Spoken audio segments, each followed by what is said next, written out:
Hey everybody, how are you all doing today? I hope you're well.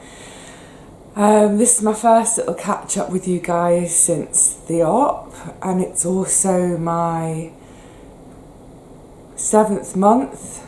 Yeah, it's the end of my 7th month without a wage, so I'm kind of combining a couple of videos in one. I've sort of got accustomed to getting to the end of each month and just reflecting on how things have gone in terms of living without a wage. But this one's also a bit of a catch up post the op. I'm a bit, I think I'm a bit gaga. I'm probably a bit stumbling over my words and looking for my words because I'm just absolutely, utterly shattered from lack of sleep, but also taking, so many drugs has made me go a bit doolally. Let me have a big gulp of water, hang on.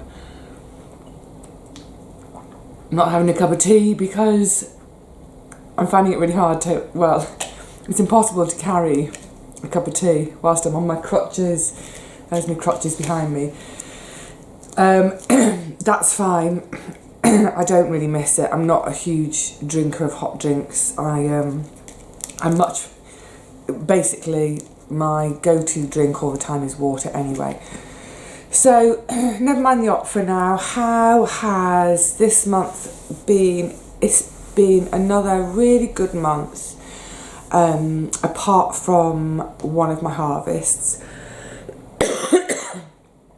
So still got this cold. So in terms of food production and getting food harvested and stored, I really have lots and lots. So the chickpeas were a disaster because the mice seem to have the lot, and I really am gutted about it because I just really love my chickpeas. Now, they're not expensive to buy, of course they're not expensive to buy, but it's not the point. I'm gutted because the amount I grew and that I should have had should have been, plenty to get me through till next April or May or so. So yeah, it's not about the cost of them, it's the fact that I had them there, they were growing. I could have been self-sufficient in chickpeas if it hadn't been for the darned mice. So it's been a bit of an up and down month in a way, this month of November, because so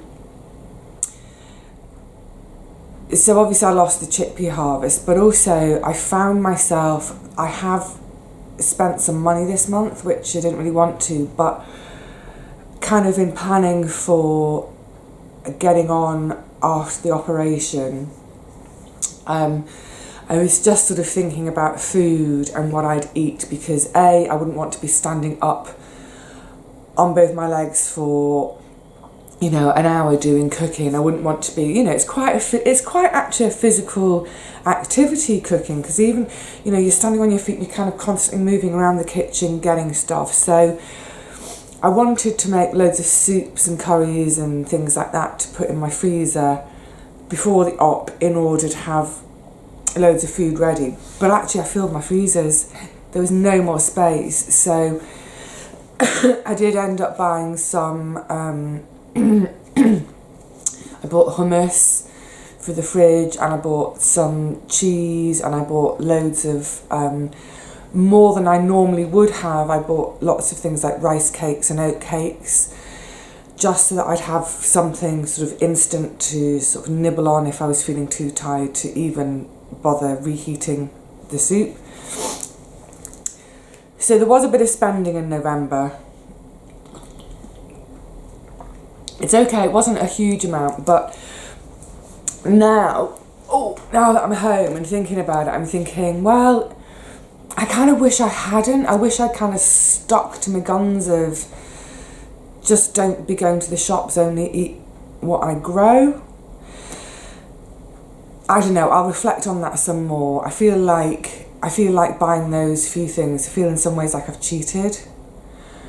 but also acknowledging the fact that, you know, I have to be sensible that that having had this procedure and being on my own, I didn't know how painful it would be, I didn't know how mobile I would be or not, so I had to be on the safe side in a way and prepare for me being really not very mobile. So there we have it in terms of spending, and in terms of food, there's still loads to come out of the garden, there's still loads. And what I did, which we'll see in a couple of days, the day before the surgery, I did a last bit of filming in the garden as a sort of December tour, which hopefully you'll see in the next couple of days. And there are really loads of lovely green things still in the ground, still to come. So all the sort of cabbages and kales and carrots and parsnips, all those things still. So loads of food. I think I've managed to plan it quite well based on a couple of previous years of experience, and then over this winter and coming spring I'll sit down and I'll have some more thoughts about next year. I've already kind of planned it, but just based on, I'll have some final numbers for this year of what I've managed to harvest, so I'll be able to plan to go forward for next year. So that's all that. I still haven't, outside of gardening, I still haven't managed to do anything about anything. So in terms of needle and thread sewing, as opposed to sowing seeds, in terms of writing, and I don't know, I think going forward, definitely that's something I'm going to have to be more disciplined about doing, because that will hopefully, not only will I enjoy it, but also it's going to be some income. So I think until now, you know, the garden, I've been loving it so much, I've been so preoccupied, and also in the last few weeks I've been really galloping to get things done, so doing all the things with the shed and in the garden itself, and the deck and fence. There's another deck and fence video to come. So all those things I wanted to get done before the op, but actually, you know, in hindsight, they weren't priorities. Well, the shed was. It was a priority to get the shed painted on the outside, because that's its weatherproofing, if you like.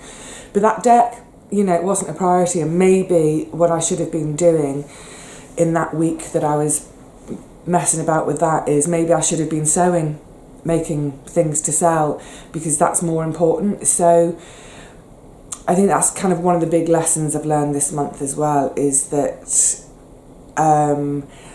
you know, I do work hard, I love to work hard. When I'm working hard, I'm also having fun, but I think I've been having a bit too much fun.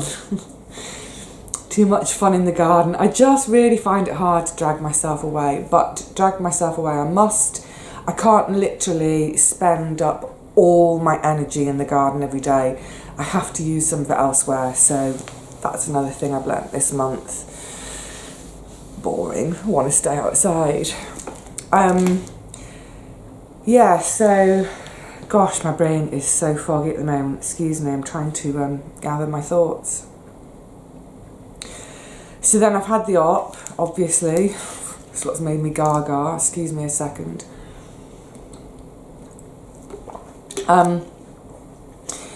Yeah, it wasn't quite, things didn't go quite according to plan.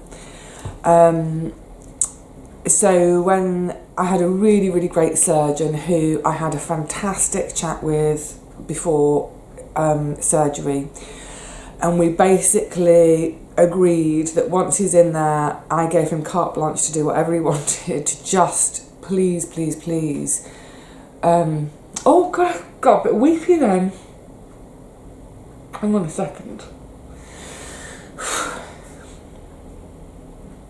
I think this is a bit of residual, it's partly the drugs as well. Anyway, I said to him, do whatever you want, just please do whatever you can to just make things more comfortable for me and make it a bit easier for me to move around.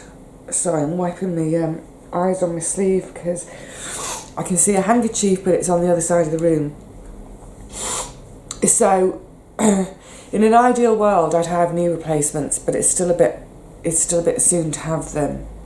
And also, until they'd gone in on this occasion, they didn't realise quite how bad things were on the inside. But so I went in, and what should have been like a little half-hour procedure, I ended up, though I was on the table for like 2.5 hours, because look, I won't go into detail, because unless you're medical, it won't necessarily mean anything to you, and I don't want to spend ages explaining things. But the damage they found was more extensive than had shown up on scans, and it's damage in bone. So part of the procedure involved chisels and drills and wires and all sorts. So the trauma caused during the surgery was much, much greater than had been planned if it was just taking out the meniscus, or, you know, trimming the meniscus, sorting that out. So basically I woke up in absolute screaming pain. I've never experienced pain like it, even when I dislocated my elbow. So I had to have really, really strong pain relief, and as a consequence they wouldn't let me come home, because you know, I was up to the max of the really strong stuff, you know, the horse tranquilizer stuff. Anyway, the long and the short is I've come home. I'm home now, obviously. I'm at home. Getting little bits of sleep when I can. Just like stop. I'm feeling sleepy now. I don't know what time it is. It's about midday, but I'm already thinking, oh, I'll have a snooze. So I'm doing physiotherapy at home. I do 4 physiotherapy sessions a day here on my own, and then the plan is that in 6 weeks I'll go back. I'll see both my surgeon and my physio team to see how that's going. 2 parts of my physio in particular really hurt. When I went through it originally, like a couple of days ago at the hospital with the physiotherapist, she did sort of say, these 2 are going to hurt, but you just have to push it and judge it. So I'm going as far as I can. It is hurting, but I need to do it, so I'm doing it. So I'm doing my physiotherapy. I've got you know, some decent, like, strong pain stuff, so that's why I'm a bit I'm really dry-mouthed, which is why I've got my water to hand. I've got friends in my town. I've got loads of friends with sets of keys, so if I need anything, people, you know, I can make a phone call and friends can pop over with whatever it is I need, but I don't really need anything. All I need now really is sleep. I really want to sleep. I just need time now. That's all I need is time for the inflammation, the worst of the inflammation to go down, for the healing to start, for me to, I'm being really good. I am not, what's the word for it? I'm not pushing myself too far. I'm doing exactly what's being prescribed by my physio. I'm making sure I'm not just sort of sat or lying down all day every day, have to mobilise. I'm doing all of that. I'm being I'm being sensible and grown up and looking after myself, and it's fine, and I'll be fine. And it's, you know, it's just at the moment the pain's hideous, but that will decrease. So in the next few weeks, I don't really know what's going to happen. So like I said, I've got a couple of videos to come out which I got ready before I went in, and then some of you guys gave me some ideas of things you'd like me to video while I'm at home, because I am kind of stuck here now for a bit. One of which was maybe to talk about all my books and show what some of them are. One idea was to maybe talk about my plans for the garden for next year, which would be lovely. Maybe I'll get on my feet enough that I can do some cooking and we can do some more cooking together. I'll have to get someone to go down to the garden to collect some fresh ingredients if I do that. But otherwise it might all go a bit quiet. I don't know. I don't know how this healing is going to go, and I don't know how I'm going to feel. But I'll dip into my Facebook page every couple of days or so and say hello and find out what you're all up to, and maybe see pictures of gardens and vegetables, because I miss my garden already. Really miss it. It's crazy, isn't it? I think I just miss that kind of being active and being kind of outside and lungfuls of fresh air and all that. Yeah, I miss it. Anyway, what you're going to do, stay at home and heal and rest. That's what I'm going to do. So for now, I'm going to say cheerio. Not sure when I'll see you all again from the house, but like I say, there's some more videos to come, so I'll see you on them. I'll certainly see you on the computer. In the meantime, I hope you're all doing really well, enjoying the little run-up and the preparation for Christmas maybe and the holidays. I'm sure I'll see you again really soon. I hope I will. But in the meantime, take care everyone, and I'm going to take care of myself too.